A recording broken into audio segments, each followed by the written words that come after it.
जैसे पृथ्वी पर कभी बाढ़ आती है, कभी आग लग जाती है, कभी सुखदायी परिस्थिति आती है, कभी दुखदायी आती है। तरह तरह की परिस्थितियां आती हैं, पर पर्वत पर खड़े हुए मनुष्य के पास उनमें से कोई भी परिस्थिति नहीं पहुंचती। वह केवल देखता है, सुखी दुखी नहीं होता। इसको सुख दुख से ऊंचा उठना कहते हैं, और ऐसी स्थिति आपकी, हमारी, सबकी हो सकती है। दुख नाश का उपाय। परम श्रद्धेय स्वामी राम सुखदास जी का प्रवचन।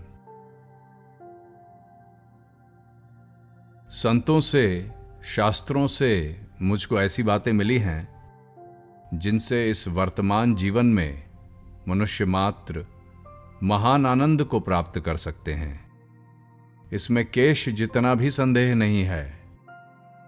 पुण्यात्मा हो, पापात्मा हो, बुद्धिमान हो, बुद्धि कम हो, पढ़ा लिखा हो, अनपढ़ हो, भाई हो, बहन हो, सनातनी हो, बौद्ध हो, मुसलमान हो, अंग्रेज हो, कोई क्यों ना हो, वह इसी जीवन में महान आनंद को प्राप्त कर सकता है। उन बातों में से एक बात आज विशेषता से कहता हूं। हम जो सुखी दुखी होते हैं, यह हमारी गलती है। इसमें गलती क्या है? लक्ष्मण जी ने अध्यात्म रामायण में निषादराज गुह से कहा है, सुखस्य दुःखस्य न कोपि दाता परो ददातीति कुबुद्धि रेशा अहम करोमीति वृथाभिमानः स्वकर्म सूत्रे ग्रथितो ही लोकः। सुख दुख को देने वाला दूसरा कोई नहीं है। दूसरा सुख दुख देता है, यह समझना कुबुद्धि है। मैं करता हूं, यह वृथा अभिमान है। सब लोग अपने अपने कर्मों की डोरी से बंधे हुए हैं। सुख दुख देने वाला दूसरा कोई है ही नहीं, यह खास सूत्र है। यही बात तुलसीकृत रामायण में भी आई है। काहू न को सुख दुख कर दाता निज कृत कर्म भोग सब भ्राता। सुख दुख देने वाला दूसरा कोई है ही नहीं। दूसरा दुख देता है, यह कुबुद्धि है, कुत्सित बुद्धि है, खोटी बुद्धि है।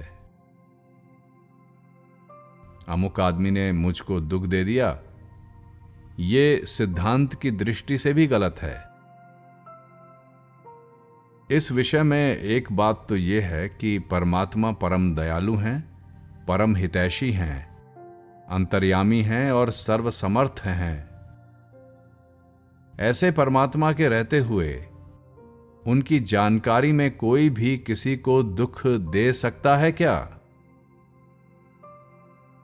दूसरी बात यह है कि अगर दूसरा दुख देता है तो दुख कभी मिटने का है ही नहीं, क्योंकि दूसरा तो कोई ना कोई रहेगा ही। कहीं जाओ, किसी भी योनि में जाओ, देवता बन जाओ, राक्षस बन जाओ, असुर बन जाओ, भूत प्रेत पिशाच बन जाओ, मनुष्य बन जाओ, दूसरा तो रहेगा ही। फिर दुख कैसे मिटेगा? ये दोनों बातें बड़ी प्रबल हैं। हमारे सामने सुख और दुख दोनों आते हैं। सुख दुख देने वाला दूसरा कोई नहीं है। पातंजलि योग दर्शन में लिखा है, सति मूले तद्विपाको जात्यायुर्भोगः। अर्थात पहले किए हुए कर्मों के फल से जन्म, आयु और भोग होता है। भोग नाम किसका है? अनुकूल वेदनीयम सुखम, प्रतिकूल वेदनीयम दुखम। और सुख दुख अन्य तरह साक्षात्कारो भोगः। अर्थात सुखदाई और दुखदाई परिस्थिति सामने आ जाए और उस परिस्थिति का अनुभव हो जाए, उसमें अनुकूल प्रतिकूल की मान्यता हो जाए, इसका नाम भोग है। अब एक बात बड़े रहस्य की, बहुत मार्मिक और काम की है, आप ध्यान दें। आपने अच्छा काम किया है तो सुखदाई परिस्थिति आपके सामने आएगी, और बुरा काम किया है तो दुखदाई परिस्थिति आपके सामने आएगी।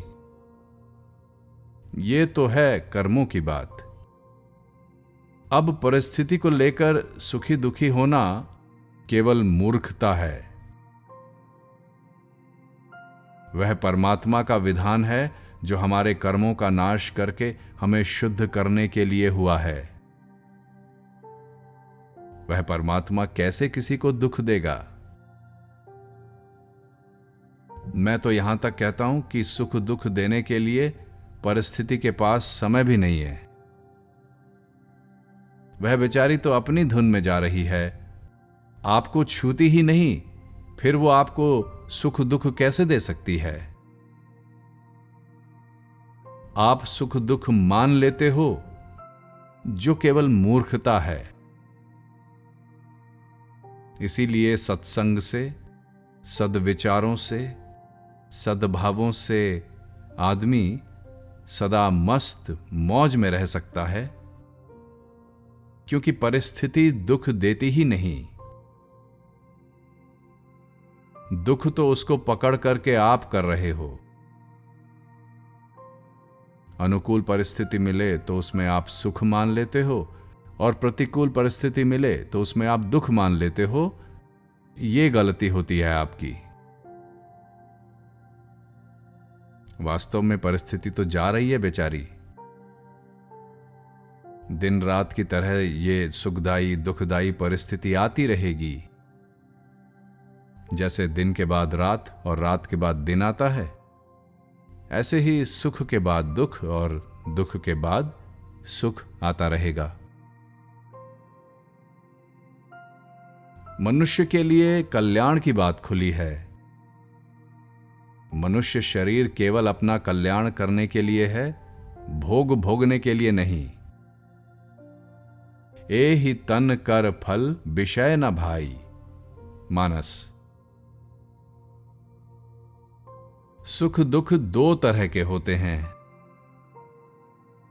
हमारे पास धन संपत्ति, वैभव, बेटा पोता, मकान आदि अनुकूल सामग्री है, तो इसको देखकर लोग कहते हैं कि ये बहुत सुखी है। हमारे पास सामग्री नहीं है, खाने को अन्न नहीं है, पहनने को वस्त्र नहीं है, रहने को मकान नहीं है, ऐसी दशा है, तो इसे देखकर लोग कहते हैं कि यह बहुत दुखी है। एक तो सुख दुख की ये परिभाषा है। दूसरी, जो मन में हरदम प्रसन्न रहता है, कभी दुखी नहीं होता, उसको सुखी कहते हैं। और जो मन में दुखी रहता है, उसको दुखी कहते हैं। इस प्रकार एक तो सुख सामग्री का नाम सुख है और दुख सामग्री का नाम दुख है, तथा एक हृदय में प्रसन्नता का नाम सुख है और हृदय में जलन का नाम दुख है। इनमें सामग्री वाला सुख दुख तो परिस्थिति का है और हृदय का सुख दुख मूर्खता का है। इस मूर्खता को मिटाने की खास जिम्मेवारी मनुष्य के ऊपर है। जैसे किसी भाषा का ज्ञान ना हो तो उस अज्ञान को दूर करने के लिए हम वो भाषा सीख सकते हैं। ऐसे ही सुख दुख हमारे में है ही नहीं, इस विद्या को मनुष्य मात्र सीख सकता है। इस ज्ञान के लिए ही मानव शरीर मिला है।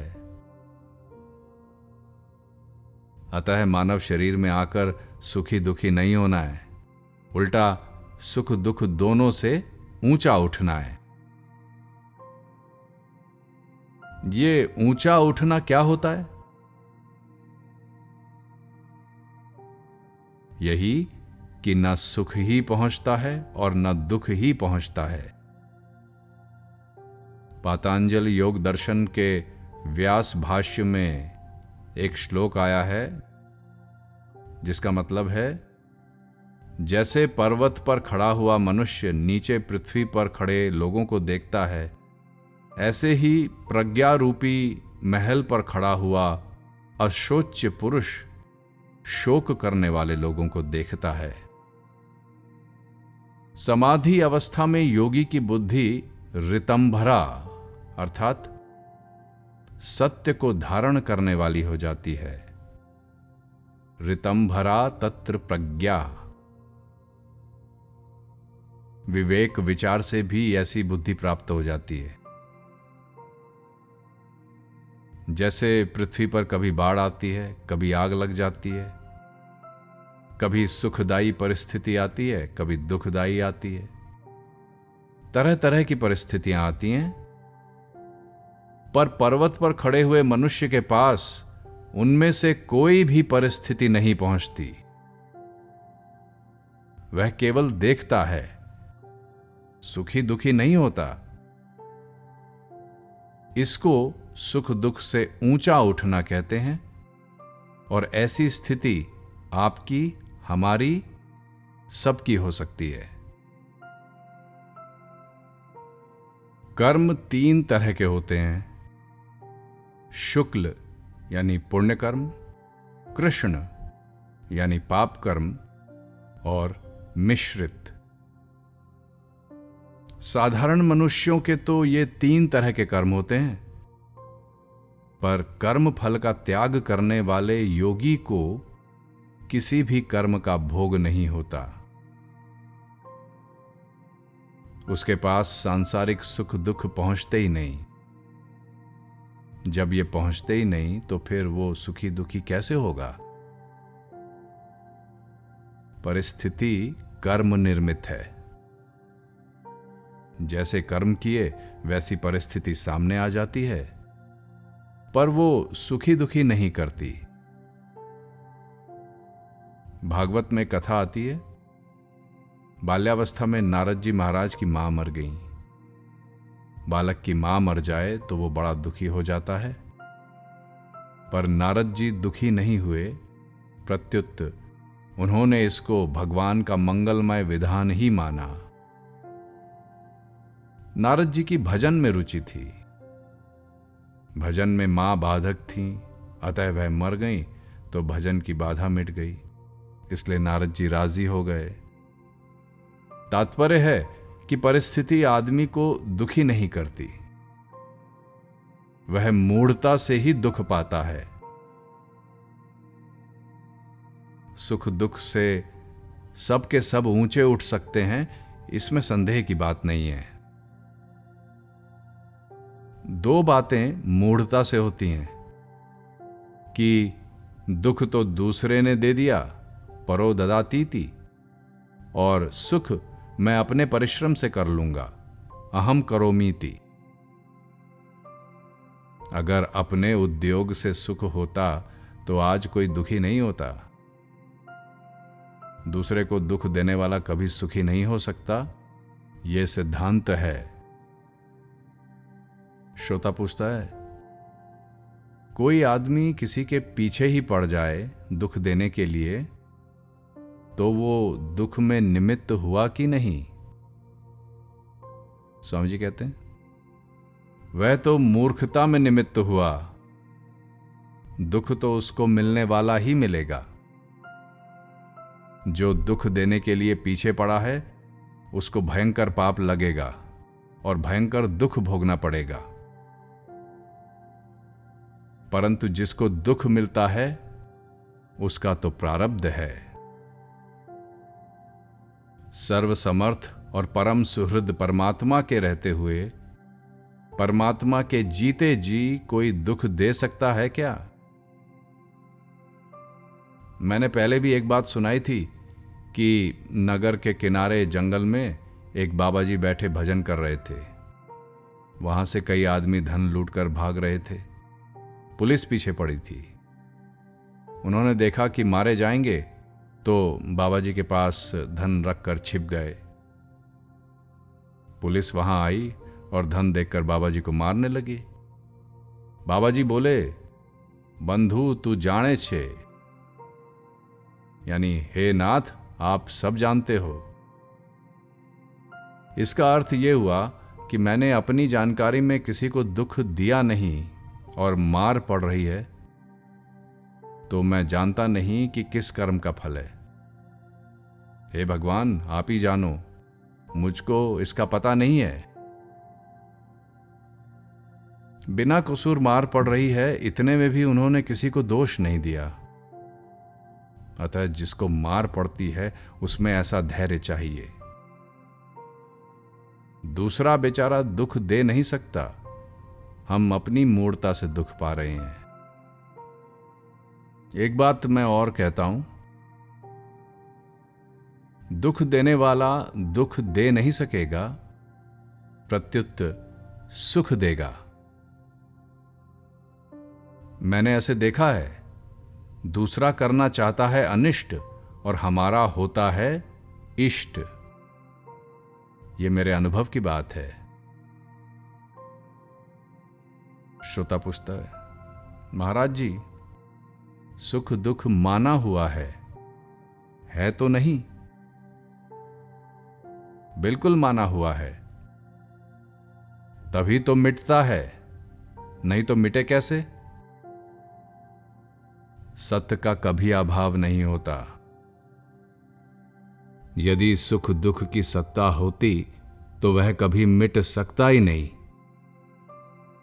अतः सुख दुख है नहीं, केवल माना हुआ है, इस मान्यता को छोड़ना है। स्वामी जी ये छूटता क्यों नहीं? आप छोड़ते क्यों नहीं? आप कहते हो कि छूटता नहीं, मैं कहता हूं कि छोड़ते नहीं। आप पकड़ना छोड़ दो तो कैसे दे देगा दुख? दे नहीं सकेगा।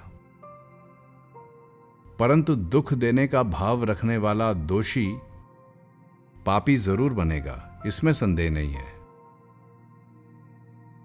अब एक बहुत बड़ी भूल बताता हूं। हम जिससे दुख मिटे उस उपाय को न करके परिस्थिति बदलने का परिश्रम करते हैं, जो सर्वथा निष्फल है। निर्धन हैं तो धनवान हो जाएं, रोगी हैं तो निरोग हो जाएं, अपमानित हैं तो सम्मानित हो जाएं, निंदनीय हैं तो प्रशंसनीय हो जाएं। ये परिस्थिति बदलने का उद्योग है जो बिल्कुल निरर्थक होगा, क्योंकि ये वृथाभिमान है। अहम करोमीति वृथाभिमानः। आप परिस्थिति बदल सकोगे नहीं। इसलिए एक मार्मिक बात बताता हूं कि परिस्थिति न बदल करके जो परिस्थिति मिली है उसका सदुपयोग करो। बुखार आ गया, घाटा लग गया, अपमान हो गया, निंदा हो गई, तो अब इसका सदुपयोग कैसे करें? कोई कांटा निकाले तो हमें पीड़ा तो होती है, पर कांटा निकालने से बड़ा भारी लाभ होता है। इसी तरह अपमान होता है, घाटा लगता है, तो इससे हमारे पाप नष्ट होते हैं। प्रतिकूल परिस्थिति से पाप नष्ट होते हैं, ये बात तो बहुत जगह मिलेगी, पर इसमें एक मार्मिक बात है कि प्रतिकूल परिस्थिति कल्याण की साधन सामग्री है। भोगने से पाप तो अपने आप नष्ट हो जाते हैं। बिना चाहे रोते रोते भोगोगे तो भी पाप नष्ट हो जाएंगे, परंतु उसका सदुपयोग करो तो कल्याण हो जाएगा। सुखदायी परिस्थिति का सदुपयोग है सेवा करना, दूसरे को सुख पहुंचाना। दुखदायी परिस्थिति का सदुपयोग है सुख की आशा न रखना। सुखदायी परिस्थिति में सुख का भोग करना गलती है और दुखदायी परिस्थिति में सुख की आशा करना गलती है। गलती मिटाना सत्संग का काम है। सत्संग से यह गलती मिट जाएगी। मेरे मन में इस बात को लेकर बड़ी प्रसन्नता होती है कि मनुष्य को ऐसा मौका मिला है जिससे वो अपना कल्याण करके सुख दुख दोनों से ऊंचा उठ सकता है। अतः तुच्छ भोगों में फंसकर अपना समय बर्बाद नहीं करना चाहिए। आज दिन तक किसी को मनचाहा भोग नहीं मिला, किसी की मनचाही बात नहीं हुई। श्रोता पूछता है, कोई दुख देगा तो बदला लेने की मन में आती है, अतः क्या करना चाहिए? बदला लेने की भावना हमारी गलती है, भूल है। वह तो हमारे कर्मों का फल भुगताकर हमें पवित्र कर रहा है। अतः यदि आपको बदला चुकाना हो तो सबसे पहले उसकी सेवा करो। जो दुख देने की चेष्टा करता है वह पापों का फल भुगताकर आपको शुद्ध कर रहा है, आपका उपकार कर रहा है। उसका बदला लेना हो तो अपने तन से, मन से, वचन से, धन से, विद्या से, बुद्धि से, योग्यता से, पद से, अधिकार से उसकी सेवा करो, उसे सुखी बनाओ। श्रोता, महाराज जी, परिस्थिति का सदुपयोग करना तो ठीक है, लेकिन अगर प्रतिकूल परिस्थिति आ जाए, घाटा लग जाए, तो उसका प्रतिकार तो करना ही पड़ता है। उसके लिए मैं मना करता ही नहीं। उसका प्रतिकार करो, धन कमाओ, धन का सदुपयोग करो। कोई विपरीत परिस्थिति न आए, इसकी सावधानी रखो। परंतु आप दुखदाई परिस्थिति को दूर कर दोगे, ये हाथ की बात नहीं है। उद्योग करने के लिए, कर्तव्य कर्म का पालन करने के लिए मैं मना करता ही नहीं, परंतु आप सुखदायी परिस्थिति बना लोगे, ये आपके हाथ की बात नहीं है। भगवान ने कहा है, कर्मण्येवाधिकारस्ते मा फलेषु कदाचन। कर्तव्य कर्म करने में ही तेरा अधिकार है, फल में कभी नहीं। अतः फल आपके अधिकार की बात नहीं है, पर कर्तव्य कर्म खूब डट करके अच्छी तरह से करना चाहिए। उसमें कभी चूकना नहीं चाहिए। परंतु किसी को दुख देना, किसी को नीचा दिखाना, ऐसी जो धारणा है, ये महान गलत है। इससे भयंकर दुख पाना पड़ेगा, बच नहीं सकेगा कभी।